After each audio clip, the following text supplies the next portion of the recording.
Buenas noches, yo soy Paolo Benza y esto es Debate, el podcast de coyuntura de sudaca.pe.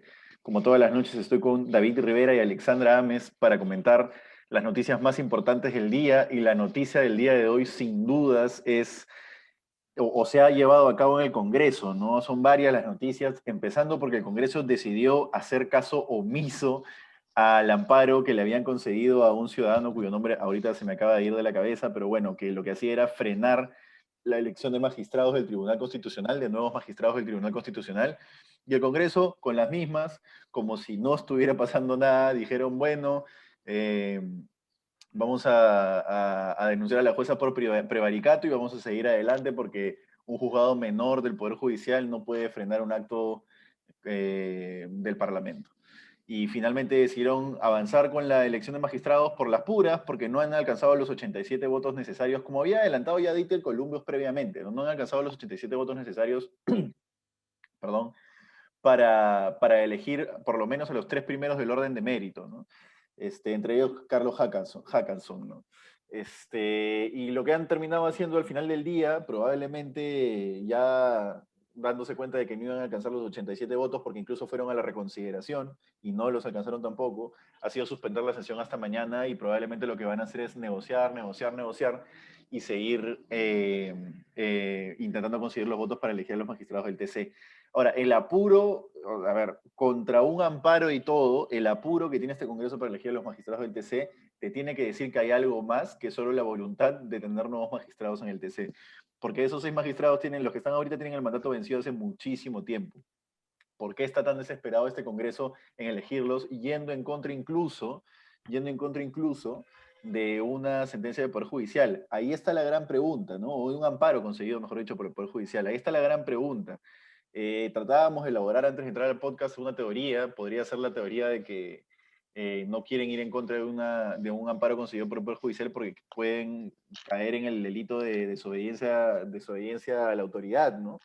Acá tengo el delito exacto, perdónenme que lo busco rápidamente, que es, ahí está, Denunciados por desobediencia a la autoridad. Resistencia o desobediencia a la autoridad, que tiene una pena de cárcel no menor de 6 meses ni mayor a 2 años. O sea, sería cárcel suspendida, pero probablemente los metería en problemas, como decíamos, ¿no? Para poder postular luego a otro cargo público. Ahora, no sé si eso sea tan así, es una teoría que a mí no me termina de satisfacer de por qué no han alcanzado el consenso. También puede haber un temor a movilización en las calles. La verdad que admito que en este caso no tengo una teoría fija sobre por qué no alcanzó el consenso, pese a que sí tomaron la decisión de seguir adelante el caballazo con la elección, ¿no? Pero ¿cómo lo ven ustedes? Quiero saber cómo lo ven ustedes, Alexandra, David. Mira, mis primeras reacciones fue que cuando llegaron a los votos, yo dije, uy, sonamos, ¿no? Definitivamente van a llegar a los votos para lo otro. Pero no sé si sea temor a las calles, pero sí creo que la incidencia, y cada vez me convenzo más de que una buena incidencia desde la sociedad civil, de la ciudadanía activa, reflexiva, puede ejercer esa presión social que ajuste o influya en el cambio de decisiones de los congresistas, porque ¿por qué van a votar a favor de la votación y luego se den cuenta que no llegan a los votos? ¿No? Es porque la están pensando, ¿no?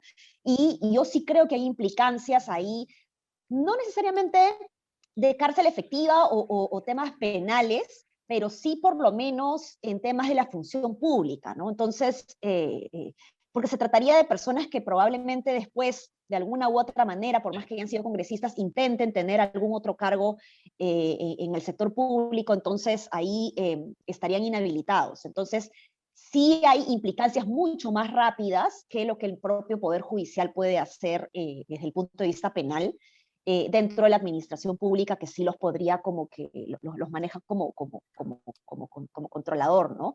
Y dicho esto, creo que cada vez más también me convenzo de que necesitamos un sistema que controle mejor las decisiones de control constitucional, que controle mejor a la interna las decisiones que se toman en el Congreso, ¿no? Porque esta vez se han salvado, mañana van a votar, creo que ya no llegan a los votos mañana, eh, porque el riesgo estaba con la cabeza caliente, ¿no? De votar ahora, pero creo por eso que mañana no van a llegar a los votos. Pero sí, se siguen aprobando normas que van en contra del Estado de Derecho, ¿no? Entonces, necesitamos sí o sí un mecanismo de control institucional, de control de normas, de control de calidad, digamos, de las decisiones que se toman en el Congreso, porque lamentablemente, pues, no tenemos y no vamos a tener congresistas preparados, entonces, algún candado se tiene que prever. Oye, Pablo, sobre tu pregunta de por qué el apuro, hoy día IDL Reporteros publicó un artículo muy bueno en la mañana sobre no solamente los anticuchos de varios de los seleccionados, que lo primero que hace es que uno se pregunte cómo diablos estos congresistas no han podido detectar algo que un medio de comunicación puede detectar con una investigación. ¿Quiénes son? Sus denuncias, su desbalance patrimonial, etcétera.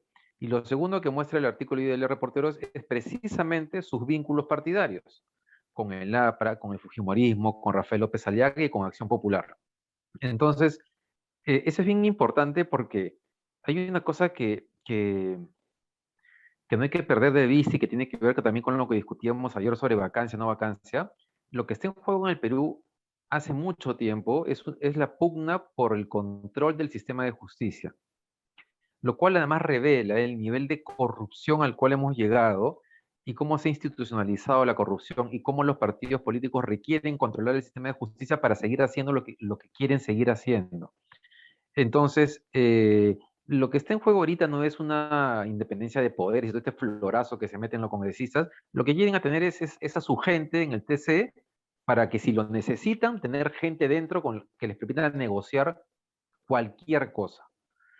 Sentencias, como ha pasado en algún momento, como por ejemplo en el caso de Alan García, ¿no es cierto? Que hoy día en la mañana se ha recordado que Alan García eh, la comisión investigadora en el juicio político lo inhabilita y Alan García va al Poder Judicial y el Poder Judicial emite una demanda que deja, no sé cuál es la palabra legal, pero que deja como no válida la decisión del Congreso para que Alan García pudiese seguir ejerciendo su rol como funcionario público. Dicho sea de paso, voy a recordar algo, esa sentencia de aquel momento, tiene copy-paste de la demanda que presentó el abogado de Alan García en la sustentación.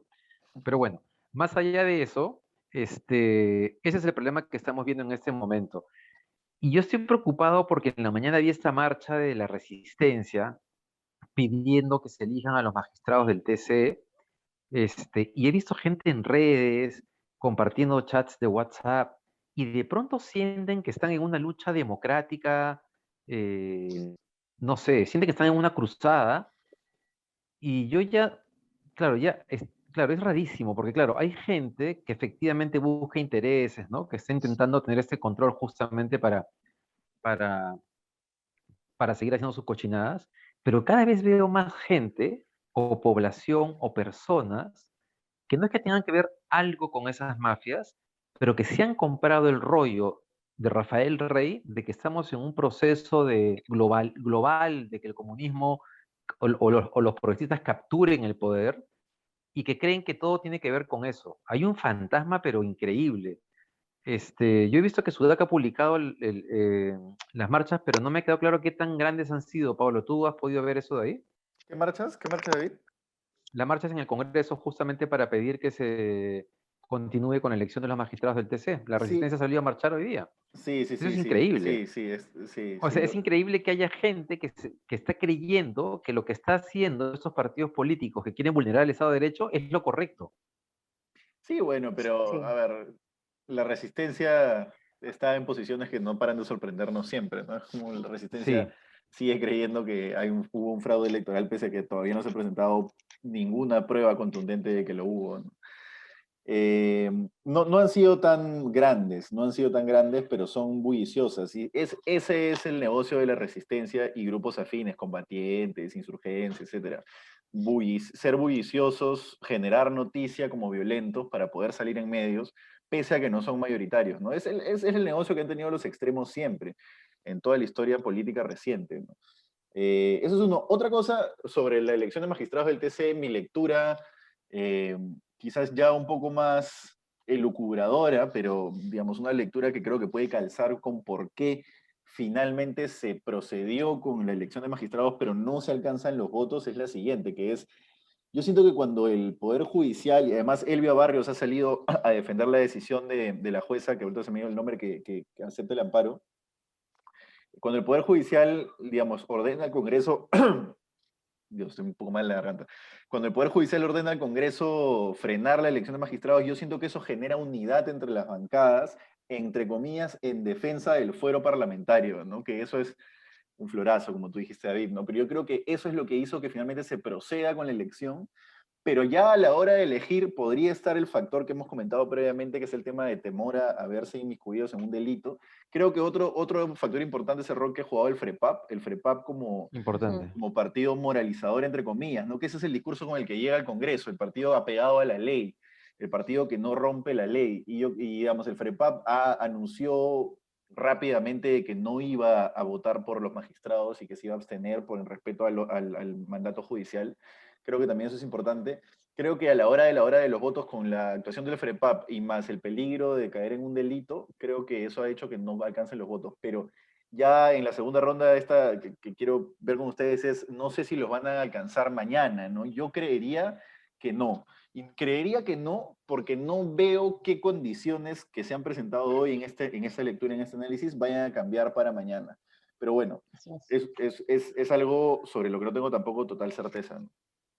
Y algo, Paolo, que me gustaría mencionar ahora que has hablado del PREPAP la postura que han tenido, creo que es importante resaltar también el rol que ha tenido Mirta Vázquez, ¿no? Porque me parece que ha sido bien simbólico que ella baje a su escaño y que quiera dar una opinión, y su opinión tampoco ha sido una opinión muy radicalizada y diciendo, no, vamos a acatar al 100% esto. O sea, ha sido una opinión bien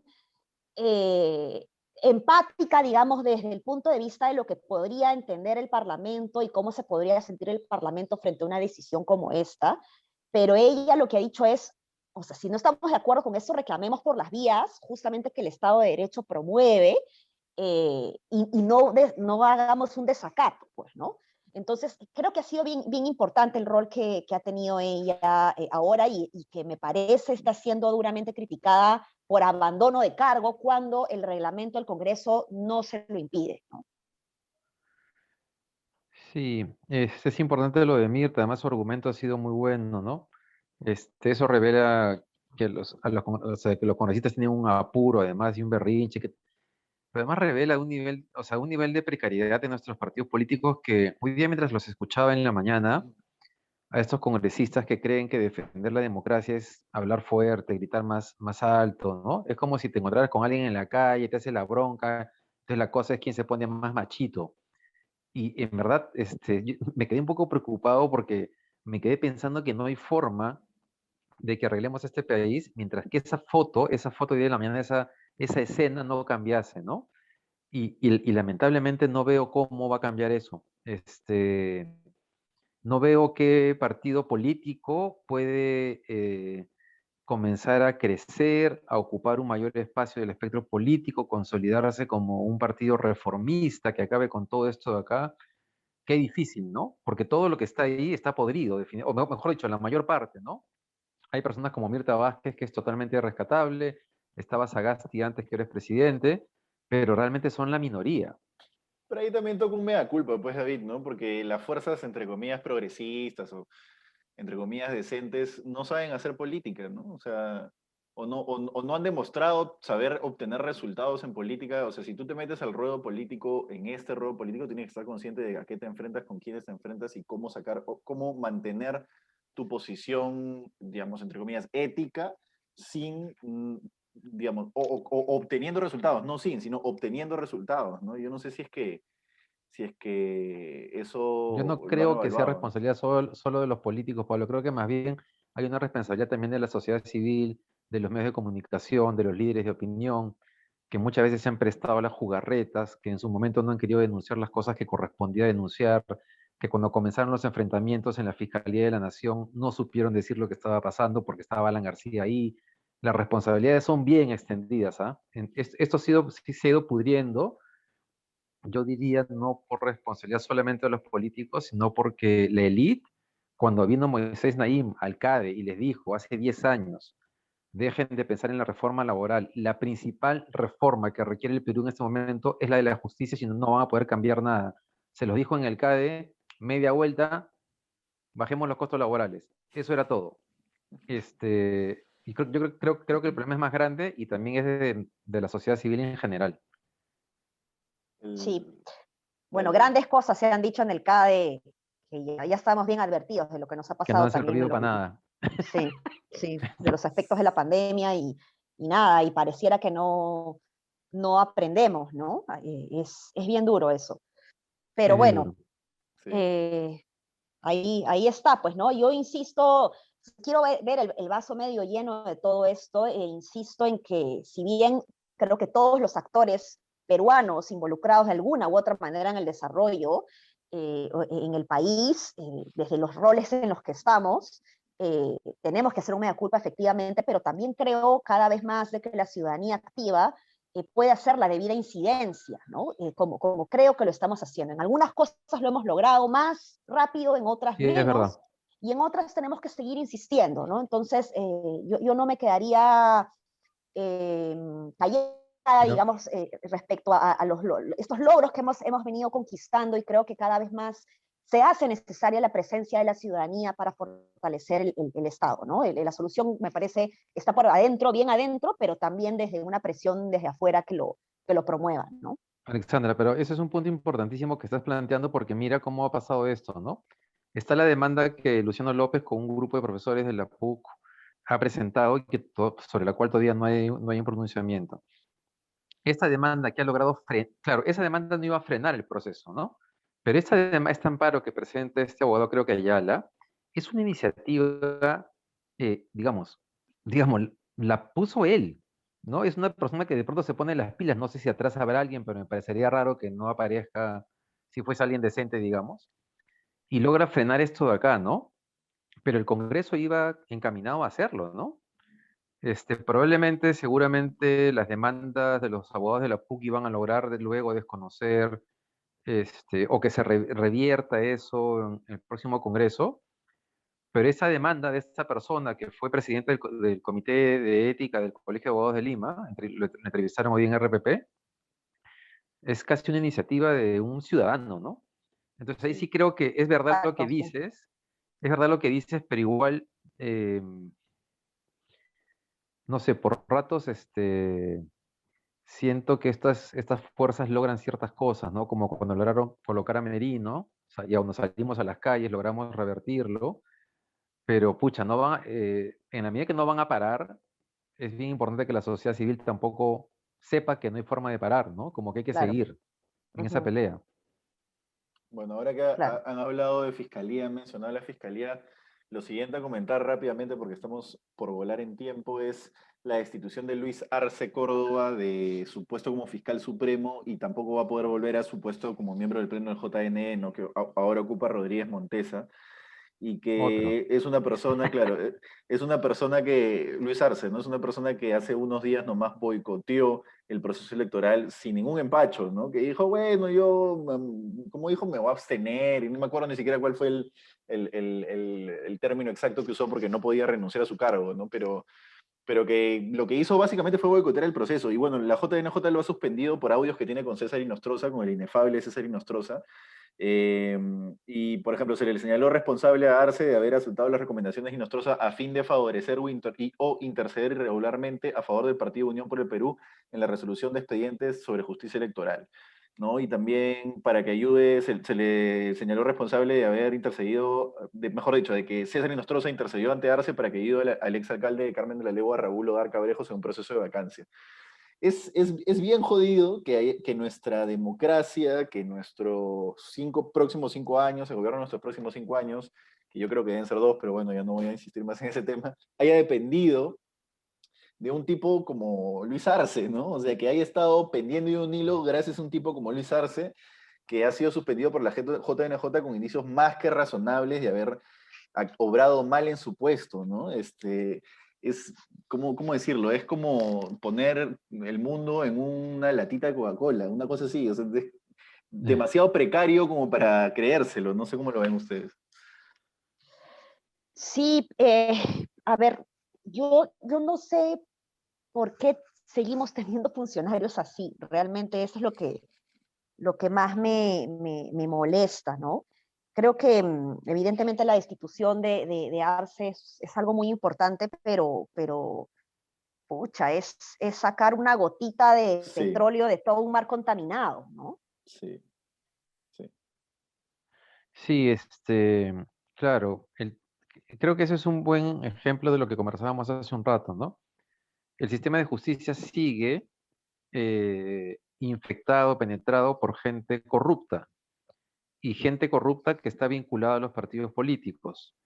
Y esa es la principal limpieza que hay que hacer en el país. Eso es lo que más lo poco que hemos avanzado es lo que más hay que cuidar. Eh, Mm, eso La, básicamente. la JNJ, hija de Vizcarra, podemos Está decir que es lo que mejor funcionando, está funcionando, ¿no? Exactamente, exacto. ¿no? sí. Podemos Está decir que funcionando, está limpiando, está sacando gente que estaba ahí Mm, coludida y hay que cuidarla, ¿no? hay que sí. cuidarla, es correcto, es El lagarto correcto. nos dejó algo bueno. Algo bueno, es verdad. Una cosa por lo menos, pero bueno, no deja de ser un conchudo. Oye, lo otro que no quiero dejar de comentar es lo que tú has pasado, David, que es la reducción de la clase media peruana, ¿no? Que según un estudio de la CCL, del Instituto de Estudios, no, el Instituto de El Economía y IPE. Desarrollo Empresarial y EDEP de la Ah, CCL, la clase media peruana se ha contraído, se ha reducido de 43% a 24% durante todo el 2020. Es decir, en el 2019 está en 43 y ahora está en 24%. Es casi la mitad, un poquito más de la mitad la cifra, ¿no? Es decir, casi se ha reducido a la mitad. Es muchísimo. Y yo creo que eso explica parte de por qué por más terruqueo, por más anticomunismo, por más discurso de miedo que se intentó implantar en la campaña, esa clase media que un montón de gente creía que era de derecha porque se había visto beneficiado del el avance del modelo y había generado riqueza y había salido un poco adelante durante los años de bonanza económica, hoy no tenía razones para votar por la derecha o por el planteamiento de derecha o por un planteamiento de continuismo, ¿no? Creo que eso es lo que no se leyó bien a la hora de plantear una campaña desde el fujimorismo. No entendieron que hay una clase media que ya no es clase media y que además ha dejado de ser, ya probó la miel de haber estado en la clase media, aunque igual esas diferencias con la escasez de servicios que tiene este país son mínimas, ¿no? Pero igual ya probó la miel de tener cierta riqueza y la ha perdido. Esas personas yo no creo que hubieran estado dispuestas a votarle a preservar un modelo que no les estaba haciendo favorable, ¿no? Entonces, es muchísimo, es un retroceso enorme porque además la clase media es lo que hace un país, la clase media es la que te consume, la que va al mall, la que va al supermercado, la que genera que se mueva la economía principalmente. Es a lo que tendríamos que aspirar, a tener la clase media cada vez más gruesa, que se haya reducido a casi la mitad es bastante, es gravísimo. ¿Cómo lo ven? Sí, complicado. Es bien duro, digamos, de alguna manera, y esas son cosas que lo hemos venido comentando a lo largo del podcast, sobre todo porque esta clase media pues ha sido una clase media bastante vulnerable. Ya se había identificado que teníamos más de un tercio de población no pobre, pero con una vulnerabilidad justamente de retorno a la pobreza o de sufrir grandes crisis frente a los choques adversos, ¿no? A las crisis que se nos han presentado. El punto es que esta pandemia ha sido pues una crisis de gran magnitud que nos ha tocado a todos, digamos, pero en el Perú un 30% de los hogares año a año, bueno, entre 25 y 30% de los hogares en promedio, año a año, sufren de choques adversos que los golpean muy duros. Y eso no lo hemos estado mirando, ¿no? Sobre todo en la zona rural y por causas de desastres naturales. Son familias que vienen sufriendo choques adversos micros, digamos, producto de los desastres naturales o de desempleo o de enfermedad del jefe de hogar, etcétera, que no miramos y que recién ahora estamos viendo que cuando es de gran magnitud, pues evidentemente pues choca a todos, pero es algo que tenemos ya que solucionar. O sea, ya está, la receta es clara. Necesitamos un sistema de protección social que proteja a las familias, que proteja a los hogares, más allá de la protección del empleo formal, ¿no? y no sé, no sé qué estamos esperando realmente para hacer una reforma sobre eso. Sí, creo que una lección que debe quedarnos es que en 1 año, 2 años, nos van a decir las estadísticas que salieron de la pobreza, no sé, 5 puntos porcentuales de la gente. Decir, wow, el modelo está funcionando de nuevo, yo qué sé. Claro, claro, Ya, exacto. ya que no nos metan el dedo 2 veces, pues, ¿no? A la boca, digo. O sea, Tal cual, sí. o sea, la próxima, dile cuando el jefe del INEI diga esa payasada o el ministro de Economía, ya, Mm, señor, a ver, digamos la verdad, ¿no? Es gente claro. vulnerable.